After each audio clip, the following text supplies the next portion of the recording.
Hello friends, ফেসবুকের নাম কিভাবে চেঞ্জ করবেন আজকে সে বিষয় সম্পর্কে আলোচনা করব।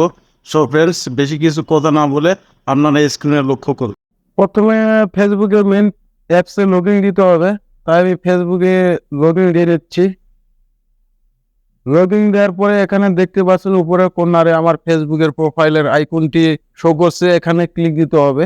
ক্লিক দেওয়ার পরে দেখতে পাচ্ছেন সেটিং এর আইকন, এখানে ক্লিক দিতে হবে। ক্লিক দেওয়ার পরে দেখতে পাচ্ছেন পার্সোনাল ডিটেলস, এখানে ক্লিক দিতে হবে। এরপরে দেখতে পাচ্ছেন ফেসবুকের প্রোফাইলের নাম সহকারে শো করছে, এখানে ক্লিক দিতে হবে। ক্লিক দেওয়ার পরে দেখতে পাচ্ছেন আবারও আমার প্রোফাইলটি শো করছে, এখানে ক্লিক দিতে হবে। ক্লিক দেওয়ার পরে এখানে দেখতে পাচ্ছেন নেম, এখানে ক্লিক দিতে হবে। আপনারা দেখতে পাচ্ছেন আমার ফেসবুকের নামটি শো করেছে।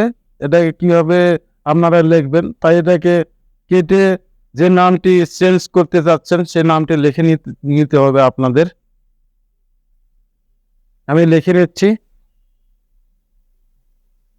মিডিলে আপনারা বাংলা ইংরেজি লিখতে পারেন, আমি লিখছি না, ফার্স্ট এবং লাস্ট লিখতেছি। লেখা হয়ে গেলে এখানে রিভিউ চেঞ্জ, এখানে ক্লিক দিতে হবে। এরপর আপনারা দেখতে পাচ্ছেন রূপস অ্যান্ড লিন্ডা, এটা আমি সিলেক্ট করে সেভ চেঞ্জ এখানে ক্লিক দিতে হবে। দেওয়া হয়ে গেলে আপনার ফেসবুকের নামটি অটো চেঞ্জ হয়ে যাবে। সো ফ্রেন্ডস, ভিডিওটি আজকে এ পর্যন্ত। খোদা হাফেজ।